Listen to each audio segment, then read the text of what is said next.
عنہ Hello بیان friends, کرتے ہیں subscribe my channel رسول اللہ Hadith صلی 92. اللہ علیہ وآلہ وسلم نے فرمایا، جس شخص نے طلوع آفتاب سے پہلے نماز فجر کی ایک رکعت پا لی تو اس نے نماز فجر پا لی، اور جس نے غروب آفتاب سے پہلے نماز عصر کی ایک رکعت پا لی تو اس نے نماز عصر پا لی۔ مشکات المصابیح حدیث نمبر 601۔ حضرت ابو ہریرہ رضی اللہ عنہ بیان کرتے ہیں، رسول اللہ صلی اللہ علیہ وآلہ وسلم نے فرمایا، جب تم میں سے کوئی غروب آفتاب سے پہلے نماز عصر کی ایک رکعت پا لے تو وہ اپنی نماز مکمل کرے، اور جب وہ طلوع آفتاب سے پہلے نماز فجر کی ایک رکعت پا لے تو وہ اپنی نماز مکمل کرے۔ مشکات المصابیح حدیث نمبر 602۔ حضرت انس رضی اللہ عنہ بیان کرتے ہیں، رسول اللہ صلی اللہ علیہ وآلہ وسلم نے فرمایا، جو شخص کوئی نماز پڑھنا بھول جائے جب وہ اس وقت سو جائے تو اس کا کفارہ یہ ہے کہ جب یاد آئے اسے پڑھ لے، اور ایک دوسری روایت میں ہے، اس نماز پڑھ لینے کے سوا اس کا کوئی کفارہ نہیں۔ مشکات المصابیح حدیث نمبر 603۔ حضرت ابو قتادہ رضی اللہ عنہ بیان کرتے ہیں، رسول اللہ صلی اللہ علیہ وآلہ وسلم نے فرمایا، حالت نیند میں نماز میں تاخیر ہو جانے پر کوئی تقصیر و گناہ نہیں، تقصیر تو محض حالت بیداری میں نماز مؤخر کرنے میں ہے۔ جب تم میں کوئی شخص نماز پڑھنا بھول جائے یا وہ اس وقت سو جائے تو جب اسے یاد آئے پڑھ لے، کیونکہ اللہ تعالیٰ نے فرمایا، مجھے یاد کرنے کے لیے نماز پڑھا کرو۔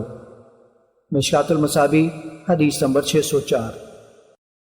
حضرت علی رضی اللہ عنہ سے روایت ہے کہ نبی صلی اللہ علیہ وآلہ وسلم نے فرمایا، علی، 3 چیزوں میں تاخیر نہ کرنا، ایک نماز جب اس کا وقت آ جائے، جنازہ جب تیار ہو جائے، اور بیوہ، مطلقہ اور کنواری خاتون کے نکاح میں جب تم اس کا کفو مل جائے۔ مشکات المصابیح حدیث نمبر 605۔ حضرت ام فروہ رضی اللہ عنہ بیان کرتی ہیں، نبی صلی اللہ علیہ وآلہ وسلم سے افضل عمل کے بارے میں دریافت کیا گیا تو آپ صلی اللہ علیہ وآلہ وسلم نے فرمایا، اول وقت میں نماز ادا کرنا۔ مشکات المصابیح حدیث نمبر 607۔ حضرت عائشہ رضی اللہ عنہا بیان کرتی ہیں، رسول اللہ صلی اللہ علیہ وآلہ وسلم نے اپنی پوری زندگی میں صرف 2 مرتبہ نماز کو آخر وقت میں پڑھا ہے۔ مشکات المصابیح حدیث نمبر 608۔ حضرت ابو ایوب رضی اللہ عنہ بیان کرتے ہیں، رسول اللہ صلی اللہ علیہ وآلہ وسلم نے فرمایا، میری امت ہمیشہ خیر و بھلائی پر رہے گی، یا فرمایا فطرت پر رہے گی، جب تک وہ ستارے ظاہر ہونے سے پہلے نماز مغرب پڑھتی رہے گی۔ مشکات المصابیح حدیث نمبر 609۔ دارمی نے اسے عباس رضی اللہ عنہ سے روایت کیا ہے۔ مشکات المصابیح حدیث نمبر 610۔ حضرت ابو ہریرہ رضی اللہ عنہ بیان کرتے ہیں، رسول اللہ صلی اللہ علیہ وآلہ وسلم نے فرمایا، اگر مجھے اپنی امت پر مشقت کا اندیشہ نہ ہوتا تو میں انہیں نماز عشاء کو تہائی رات یا نصف شب تک مؤخر کرنے کا حکم فرماتا۔ مشکات المصابیح حدیث نمبر 611۔ حضرت معاذ بن جبل رضی اللہ عنہ بیان کرتے ہیں، رسول اللہ صلی اللہ علیہ وآلہ وسلم نے فرمایا، اس نماز یعنی عشاء کو دیر سے پڑھو، کیونکہ اس کی وجہ سے تمہیں دیگر امتوں پر فضیلت دی گئی ہے، تم سے پہلے کسی امت نے یہ نماز نہیں پڑھی۔ مشکات المصابیح حدیث نمبر 612۔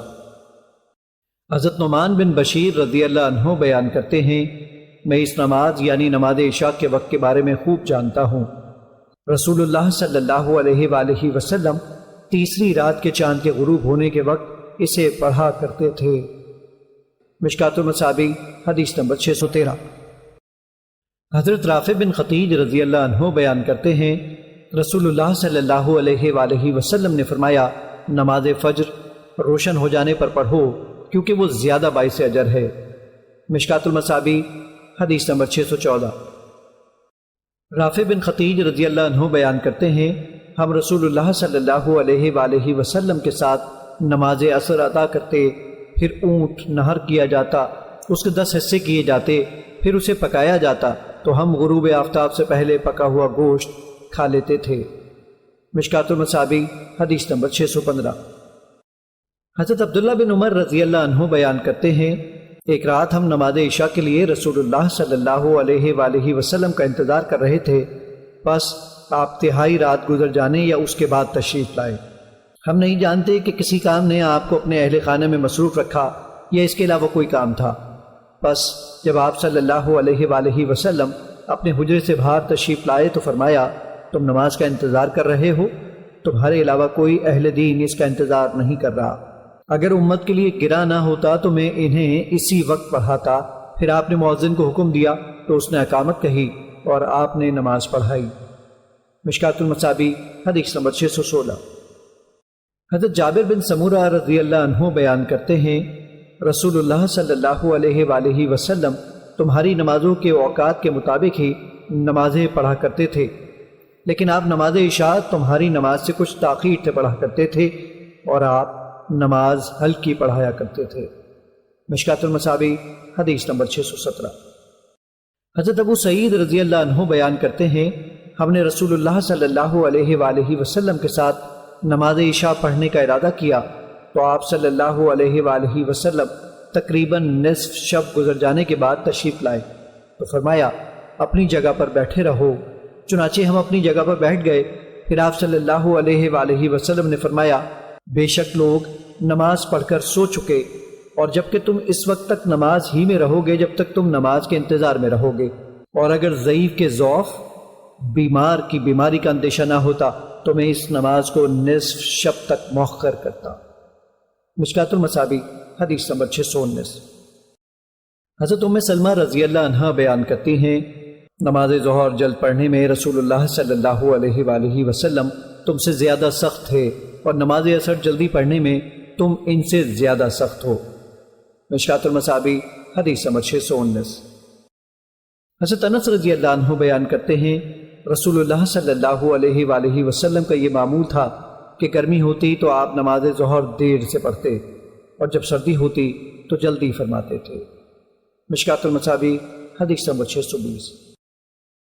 حضرت عبادہ بن صامت رضی اللہ عنہ بیان کرتے ہیں، رسول اللہ صلی اللہ علیہ وآلہ وسلم نے مجھے فرمایا، میرے بعد تمہارے کچھ ایسے عمرہ ہوں گے کہ چند چیزیں انہیں وقت پر نماز پڑھنے سے غافل کر دیں گی، حتیٰ کہ اس کا وقت گزر جائے گا۔ چنانچہ جب یہ صورتحال ہو تو تم نماز وقت پر ادا کرنا۔ کسی شخص نے عرض کیا، اللہ کے رسول، کیا میں ان کے ساتھ بھی پڑھ لوں؟ آپ صلی اللہ علیہ وآلہ وسلم نے فرمایا، ہاں۔ مشکات المصابیح حدیث نمبر 631۔ حضرت عبید اللہ رضی اللہ عنہ سے روایت ہے کہ وہ عثمان رضی اللہ عنہ کے پاس گئے جبکہ وہ محصور تھے، تو انہوں نے کہا، آپ امیر المومنین ہیں اور آپ پریشانی میں مبتلا ہیں، جبکہ فتنے کا سرغنہ ہمیں نماز پڑھاتا ہے اور ہم اسے گناہ سمجھتے ہیں۔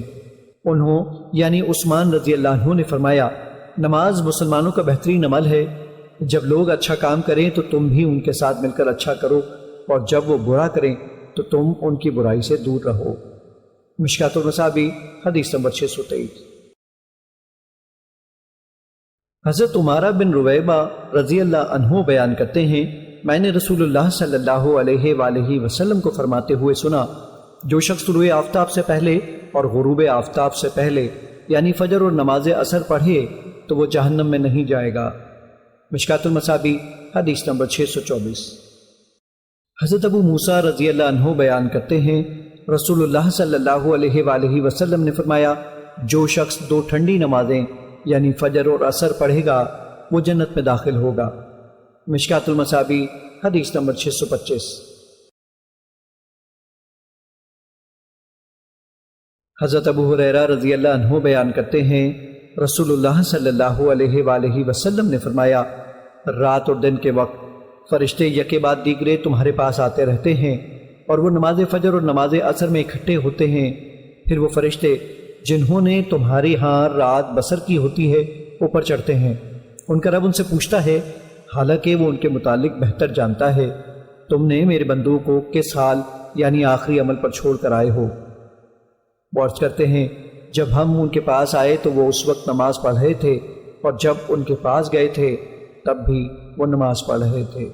مشکات المصابیح حدیث نمبر 626۔ حضرت جندب کسری رضی اللہ عنہ بیان کرتے ہیں، رسول اللہ صلی اللہ علیہ وآلہ وسلم نے فرمایا، جو شخص نماز فجر پڑھ لیتا ہے تو وہ اللہ کے عہد و امان میں آ جاتا ہے۔ چنانچہ تم ایسا کوئی کام نہ کرنا جس کی وجہ سے اللہ اپنے عہد و امان کے بارے میں تمہارا مواخذہ کرے، کیونکہ وہ اپنے عہد و امان کے بارے میں جس شخص سے مواخذہ کرے گا تو وہ اسے پکڑ کر اوندے منہ جہنم میں ڈال دے گا۔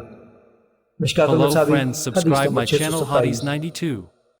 حضرت ابو ہریرہ رضی اللہ عنہ بیان کرتے ہیں رسول اللہ صلی اللہ علیہ وآلہ وسلم نے فرمایا، اگر لوگ اذان اور صف اول کی فضیلت کے بارے میں جان لیں، پھر اگر انہیں اس کے حصول کے لیے قرآن دازی کرنی پڑے تو وہ ضرور قرآن دازی کریں، اور اگر وہ نماز کے لیے جلدی آنے کی فضیلت کے بارے میں جان لیں تو وہ اس کی طرف ضرور سبقت حاصل کریں، اور اگر انہیں نماز عشاء اور نماز فجر کی اہمیت کا پتہ چل جائے تو وہ انہیں پڑھنے کے لیے ضرور مسجد میں آئیں، خواہ انہیں سرین یا پاؤں اور گھٹنوں کے بل چل کر آنا پڑے۔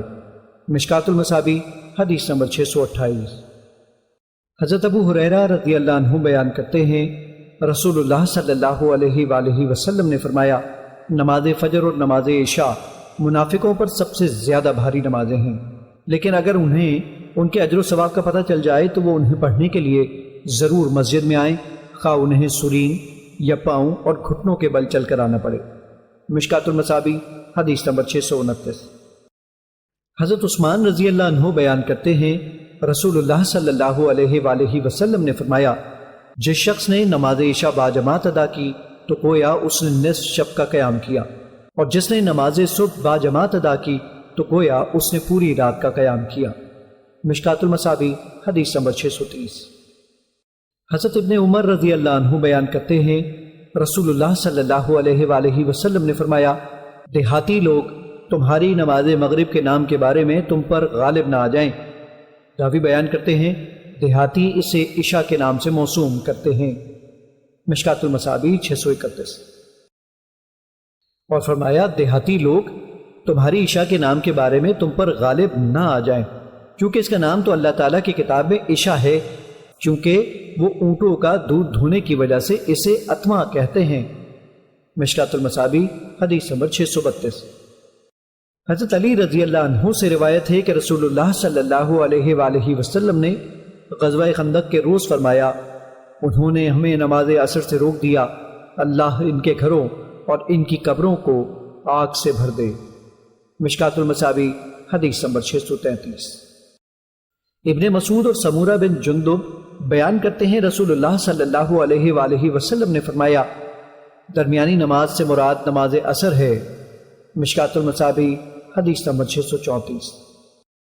ابو ہریرہ رضی اللہ عنہ اللہ تعالیٰ کے فرمان بے شک نماز فجر کا پڑھنا فرشتوں کی حاضری کا وقت ہے کے بارے میں نبی صلی اللہ علیہ وآلہ وسلم سے روایت کرتے ہیں، آپ صلی اللہ علیہ وآلہ وسلم نے فرمایا، وہ رات اور دن کے فرشتوں کی حاضری کا وقت ہے۔ مشکات المصابیح حدیث نمبر 635۔ حضرت زید بن ثابت اور عائشہ رضی اللہ عنہا بیان کرتی ہیں، درمیان والی نماز سے مراد نماز ظہر ہے۔ مشکات المصابیح حدیث نمبر 636۔ حضرت زید بن ثابت رضی اللہ عنہ بیان کرتے ہیں، رسول اللہ صلی اللہ علیہ وآلہ وسلم نماز ظہر بہت جلد پڑھا کرتے تھے۔ رسول اللہ صلی اللہ علیہ وآلہ وسلم کے صحابہ پر سب سے زیادہ پرمشقت نماز یہی تھی، پس یہ آیت نازل ہوئی، نمازوں کی پابندی و حفاظت کرو، اور بالخصوص نماز وسطیٰ کی۔ راوی نے کہا، کیونکہ اس سے پہلے بھی 2 نمازیں ہیں اور اس کے بعد بھی 2 نمازیں ہیں۔ مشکات المصابیح حدیث نمبر 637۔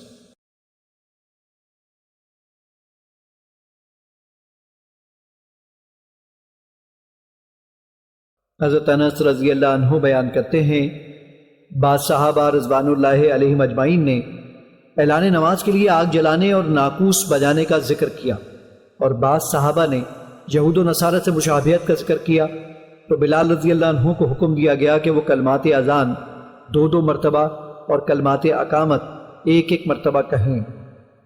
مشکات المصابیح حدیث نمبر 641۔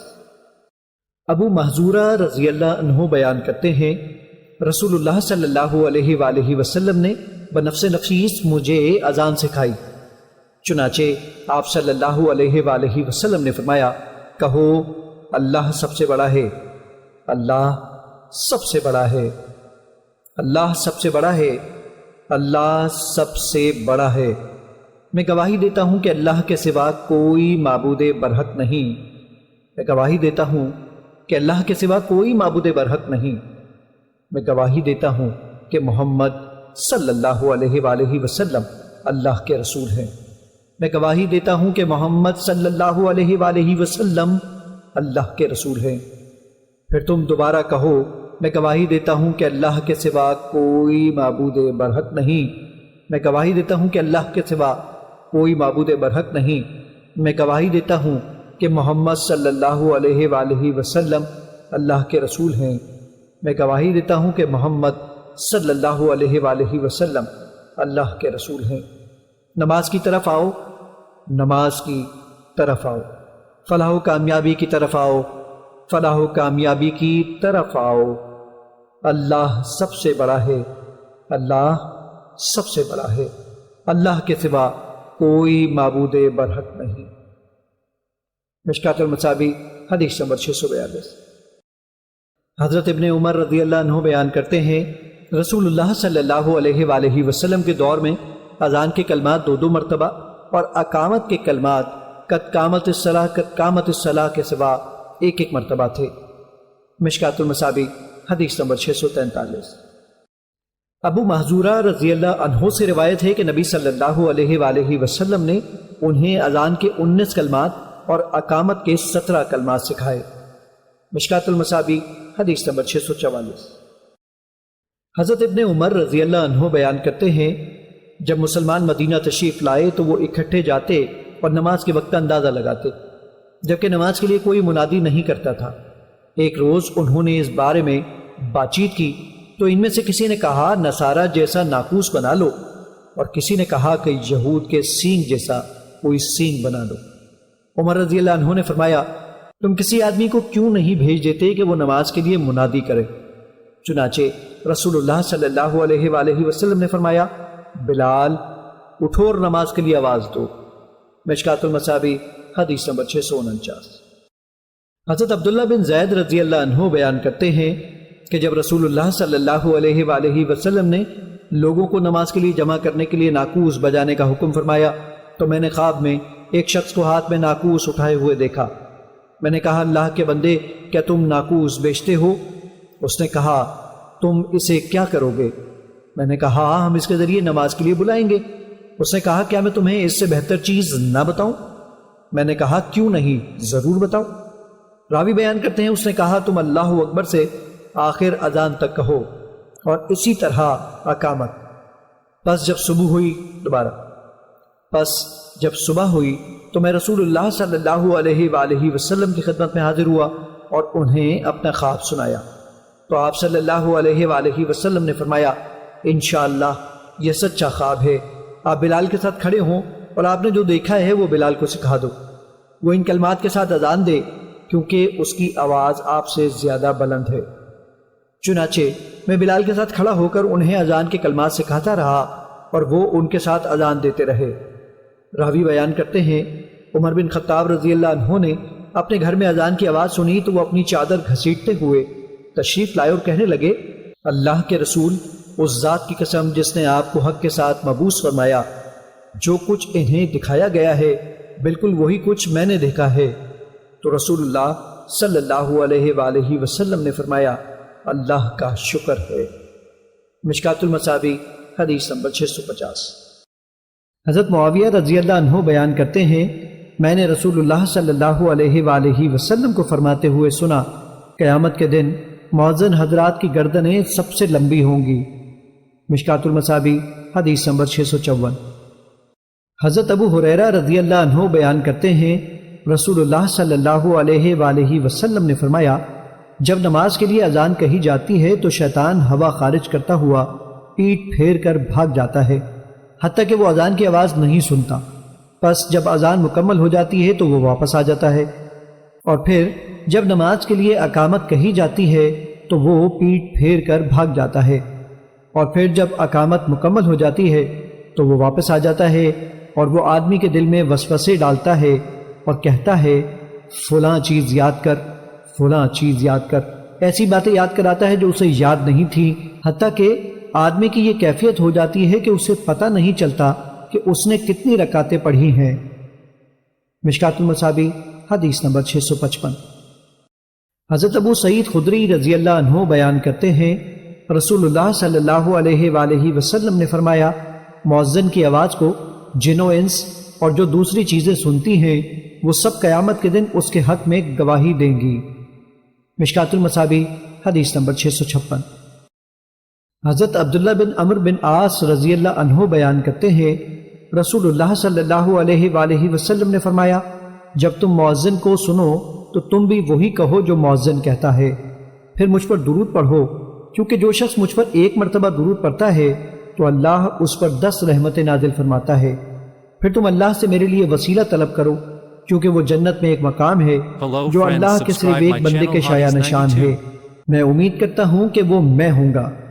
چنانچہ جس شخص نے میرے لیے وسیلے کی دعا کی اس کے لیے میری شفاعت واجب ہو گئی۔ مشکات المصابیح حدیث نمبر 657۔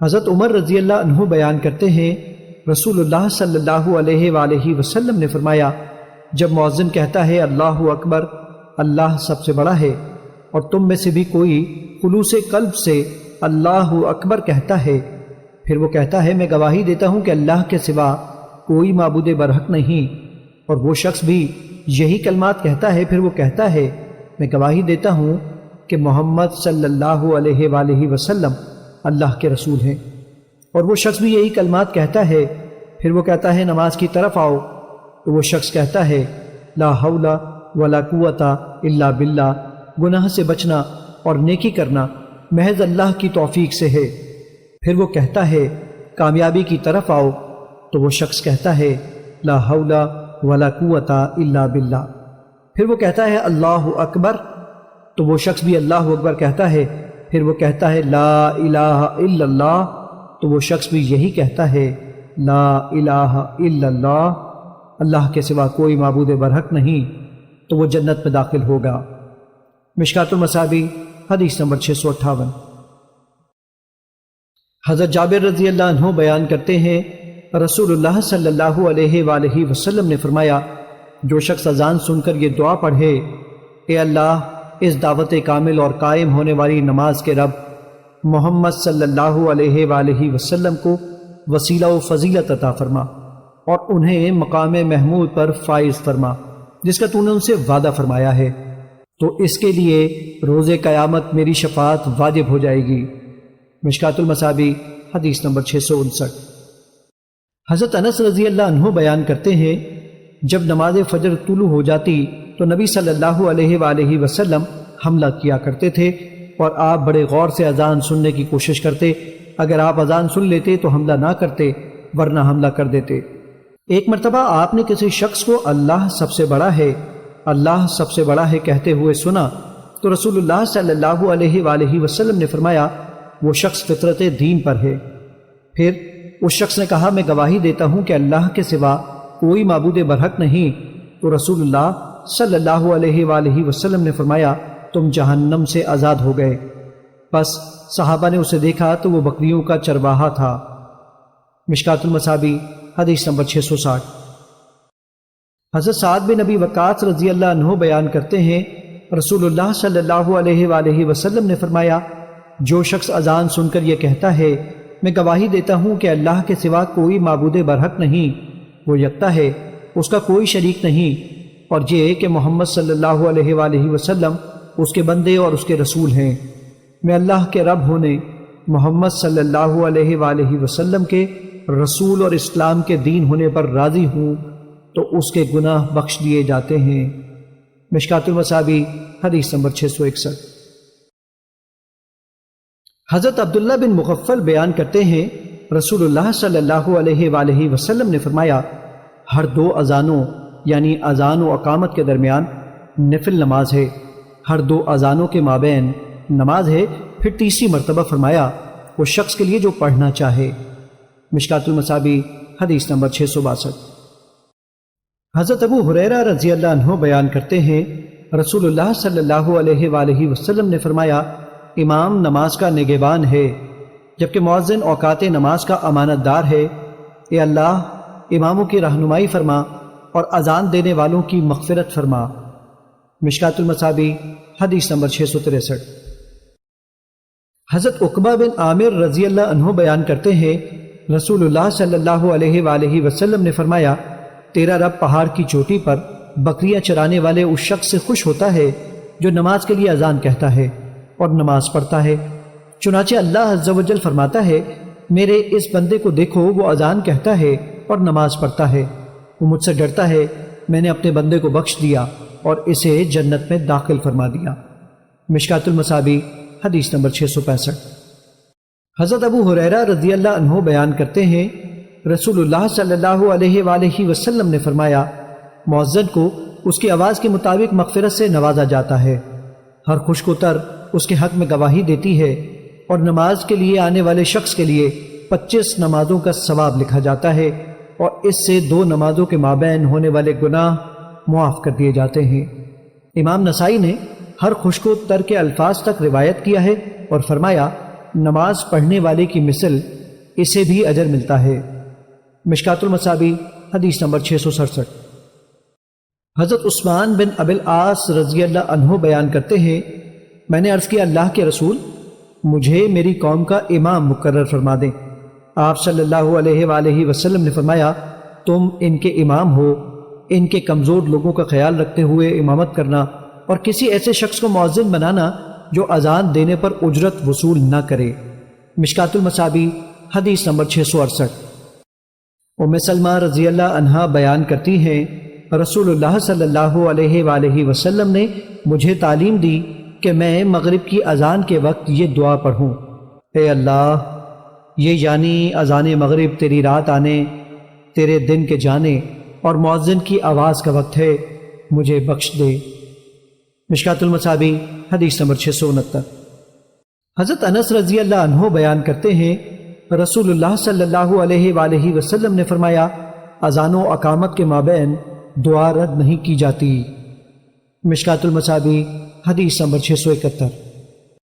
سہل بن سعد رضی اللہ عنہ بیان کرتے ہیں رسول اللہ صلی اللہ علیہ وآلہ وسلم نے فرمایا، 2 دعائیں رد نہیں کی جاتی، یا فرمایا کم ہی رد کی جاتی ہیں، اذان کے وقت کی جانے والی دعا اور گھمسان کی لڑائی کے وقت کی جانے والی دعا، اور ایک روایت میں ہے بارش کے وقت کی جانے والی دعا۔ مشکات المصابیح حدیث نمبر 672۔ حضرت عبداللہ بن عمر رضی اللہ عنہ بیان کرتے ہیں، کسی آدمی نے عرض کیا، اللہ کے رسول، مؤذن تو ہم پر فضیلت لے گئے۔ رسول اللہ صلی اللہ علیہ وآلہ وسلم نے فرمایا، جیسے وہ کہیں ویسے ہی تم کہو، پس جب تم جواب دینے سے فارغ ہو جاؤ تو اللہ سے مانگو، تمہیں عطا کیا جائے گا۔ مشکات المصابیح حدیث نمبر 673۔ حضرت جابر رضی اللہ عنہ بیان کرتے ہیں، میں نے نبی صلی اللہ علیہ وآلہ وسلم کو فرماتے ہوئے سنا، جب شیطان نماز کے لیے اذان سنتا ہے تو وہ مقام روحا تک بھاگ جاتا ہے۔ راوی بیان کرتے ہیں، روحا مدینے سے 36 میل کی مسافت پر ہے۔ مشکات المصابیح حدیث نمبر 674۔ علقمہ بن وقاص رحمۃ اللہ علیہ بیان کرتے ہیں، میں معاویہ رضی اللہ عنہ کے پاس تھا، جب ان کے مؤذن نے اذان کہی تو معاویہ رضی اللہ عنہ نے بھی اپنے مؤذن کے کلمات کہے، حتیٰ کہ جب اس نے کہا آؤ نماز کی طرف تو انہوں نے کہا لا حول ولا قوت الا باللہ۔ گناہ سے بچنا اور نیکی کرنا محض اللہ کی توفیق سے ممکن ہے۔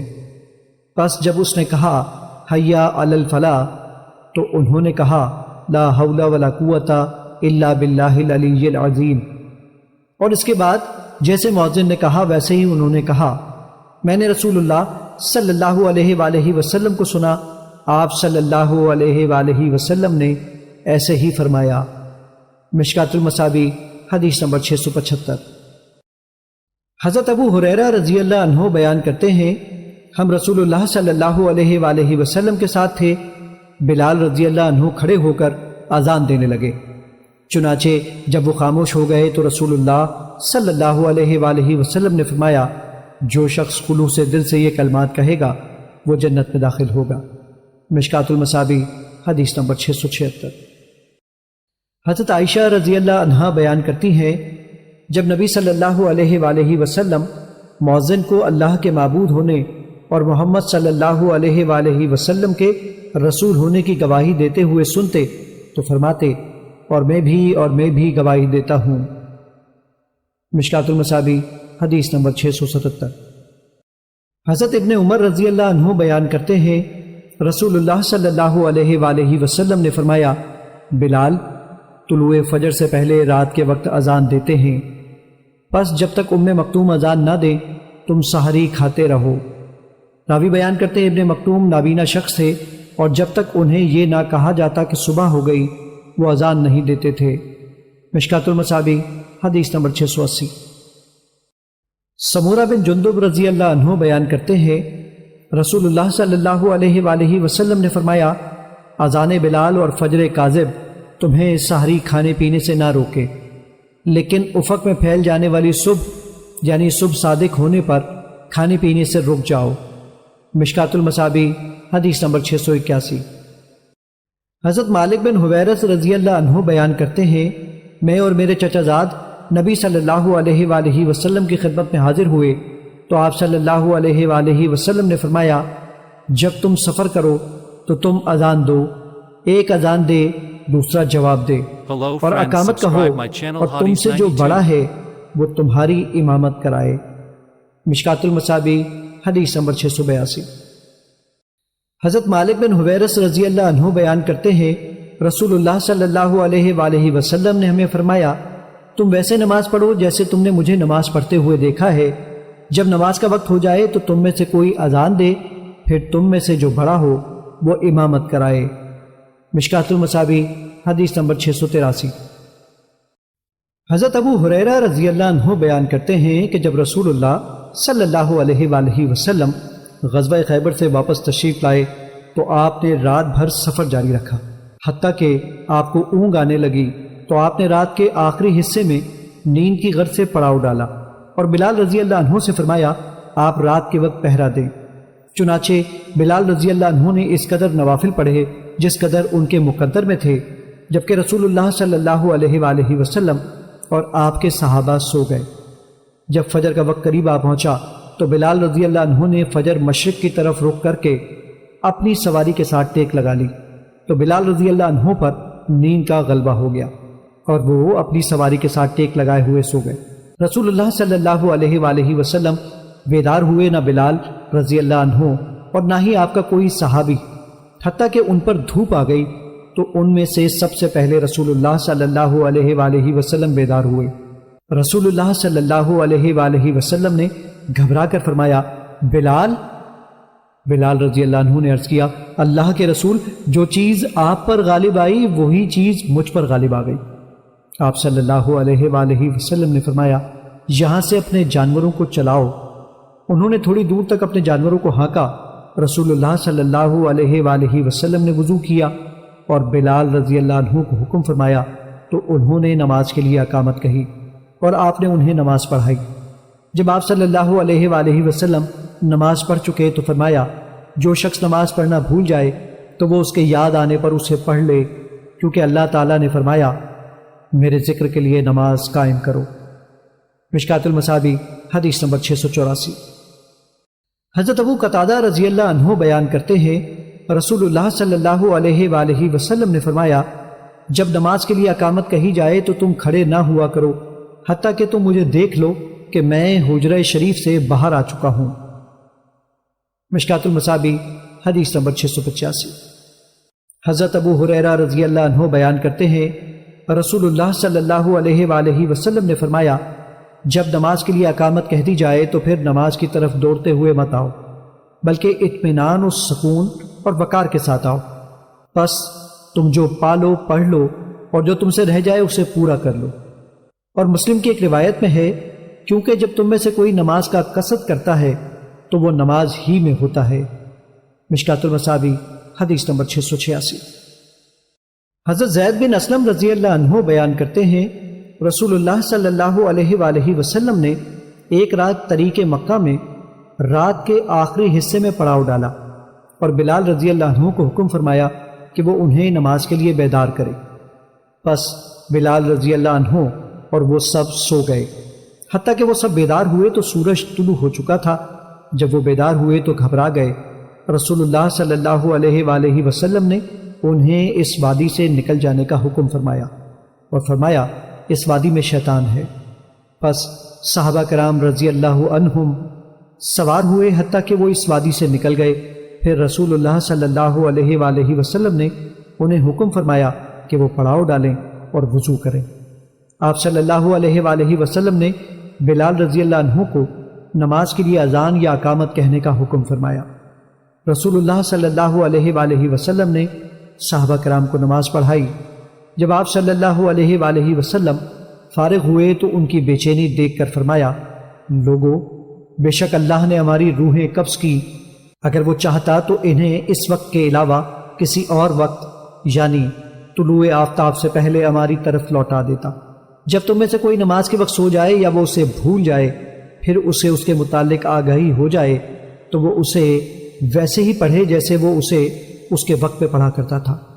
پھر رسول اللہ صلی اللہ علیہ وآلہ وسلم نے ابو بکر صدیق رضی اللہ عنہ کی طرف متوجہ ہو کے فرمایا، شیطان بلال کے پاس آیا، جبکہ وہ نماز پڑھ رہے تھے، اس نے انہیں لٹا دیا، پھر وہ انہیں تھپکی دیتا رہا جیسے بچے کو تھپکی دی جاتی ہے، حتیٰ کہ وہ سو گئے۔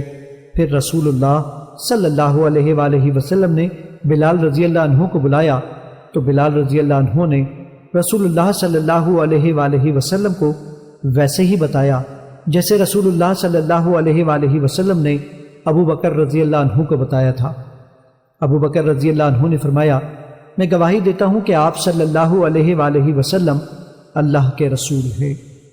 مشکات المصابیح حدیث نمبر 687۔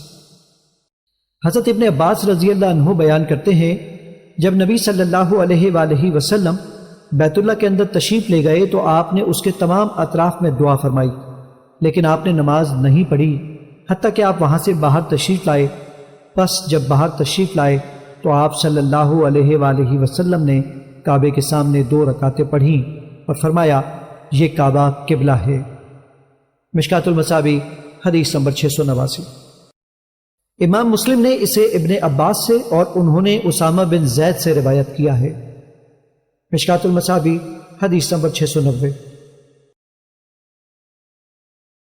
حضرت عبداللہ بن عمر رضی اللہ عنہ سے روایت ہے کہ رسول اللہ صلی اللہ علیہ وآلہ وسلم اسامہ بن زید، عثمان بن طلحہ اور بلال بن رباح رضی اللہ عنہ کعبے کے اندر تشریف لے گئے تو عثمان نے بیت اللہ کا دروازہ بند کر دیا۔ آپ صلی اللہ علیہ وآلہ وسلم تھوڑی دیر کے لیے وہاں ٹھہرے اور جب باہر تشریف لائے تو میں نے بلال رضی اللہ عنہ سے پوچھا، رسول اللہ صلی اللہ علیہ وآلہ وسلم نے اندر کیا کیا؟ انہوں نے فرمایا، آپ نے 1 ستون اپنے بائیں، 2 ستون اپنے دائیں اور 3 ستون اپنے پیچھے کر لیے۔ ان دنوں بیت اللہ 6 ستونوں پر تھا۔ پھر رسول اللہ صلی اللہ علیہ وآلہ وسلم نے نماز پڑھی۔ مشکات المصابیح حدیث نمبر 691۔ حضرت ابو ہریرہ رضی اللہ عنہ بیان کرتے ہیں، رسول اللہ صلی اللہ علیہ وآلہ وسلم نے فرمایا، میری اس مسجد یعنی مسجد نبی میں ایک نماز مسجد حرام کے علاوہ دیگر مساجد کی 1000 نماز سے بہتر ہے۔ مشکات المصابیح حدیث نمبر 692۔ ابو سعید خدری رضی اللہ عنہ بیان کرتے ہیں، رسول اللہ صلی اللہ علیہ وآلہ وسلم نے فرمایا، 3 مساجد، مسجد حرام، مسجد اقصیٰ اور میری اس مسجد کے سوا کسی اور مسجد کے لیے رخت سفر نہ باندھا جائے۔ مشکات المصابیح حدیث نمبر 693۔ حضرت ابو ہریرہ رضی اللہ عنہ بیان کرتے ہیں، رسول اللہ صلی اللہ علیہ وآلہ وسلم نے فرمایا، میرے گھر اور میرے ممبر کے درمیان جو جگہ ہے وہ جنت کا باغیچہ ہے اور میرا ممبر میرے حوض کوثر پر ہوگا۔ مشکات المصابیح حدیث نمبر 694۔ حضرت ابن عمر رضی اللہ عنہ بیان کرتے ہیں، نبی صلی اللہ علیہ وآلہ وسلم ہر ہفتے کبھی پیدل اور کبھی سواری پر مسجد قباء تشریف لے جایا کرتے تھے اور وہاں 2 رکعتیں پڑھا کرتے تھے۔ مشکات المصابیح حدیث نمبر 695۔ حضرت ابو ہریرہ رضی اللہ عنہ بیان کرتے ہیں، رسول اللہ صلی اللہ علیہ وآلہ وسلم نے فرمایا، اللہ کے نزدیک سب سے زیادہ پسندیدہ مقامات مساجد ہیں اور سب سے زیادہ ناپسندیدہ جگہیں بازار ہیں۔ مشکات المصابیح حدیث نمبر 696۔ حضرت عثمان رضی اللہ عنہ بیان کرتے ہیں رسول اللہ صلی اللہ علیہ وآلہ وسلم نے فرمایا جو شخص اللہ کی رضا کی خاطر مسجد بناتا ہے تو اللہ اس کے لیے جنت میں گھر بناتا ہے۔ مشکات المصابیح حدیث نمبر 697۔ حضرت ابو ہریرہ رضی اللہ عنہ بیان کرتے ہیں رسول اللہ صلی اللہ علیہ وآلہ وسلم نے فرمایا جو شخص صبح و شام جتنی مرتبہ مسجد میں جاتا ہے اللہ اس کے لیے اتنی مرتبہ ہی جنت میں ضیافت کا اہتمام فرماتا ہے۔ مشکات المصابیح حدیث نمبر 698۔ حضرت ابو موسیٰ اشعری رضی اللہ عنہ بیان کرتے ہیں رسول اللہ صلی اللہ علیہ وآلہ وسلم نے فرمایا جو شخص جتنی دور سے چل کر نماز پڑھنے آتا ہے تو وہ اسی قدر زیادہ اجر حاصل کرتا ہے، اور جو شخص نماز کا انتظار کرتا رہتا ہے حتیٰ کہ وہ امام کے ساتھ نماز پڑھتا ہے تو وہ اس شخص سے زیادہ اجر حاصل کرتا ہے جو اکیلا نماز پڑھ کر سو جاتا ہے۔ مشکات المصابیح حدیث نمبر 699۔ حضرت جابر رضی اللہ عنہ بیان کرتے ہیں مسجد نبوی کے آس پاس کچھ اراضی خالی ہوئیں تو بنو سلمہ نے مسجد کے قریب منتقل ہونے کا ارادہ کیا۔ نبی صلی اللہ علیہ وآلہ وسلم کو پتہ چلا تو آپ نے انہیں فرمایا مجھے پتہ چلا ہے کہ تم مسجد کے قریب آنا چاہتے ہو۔ انہوں نے عرض کیا جی ہاں اللہ کے رسول ہمارا ارادہ تو یہی ہے۔ آپ صلی اللہ علیہ وآلہ وسلم نے فرمایا بنو سلمہ اپنے گھروں میں ہی رہو، تمہارے قدم لکھے جاتے ہیں، اپنے گھروں ہی میں رہو، تمہارے مسجد کی طرف اٹھنے والے قدم لکھے جاتے ہیں۔ مشکات المصابیح Hello حدیث number friends, 700۔ subscribe my channel Hotties92.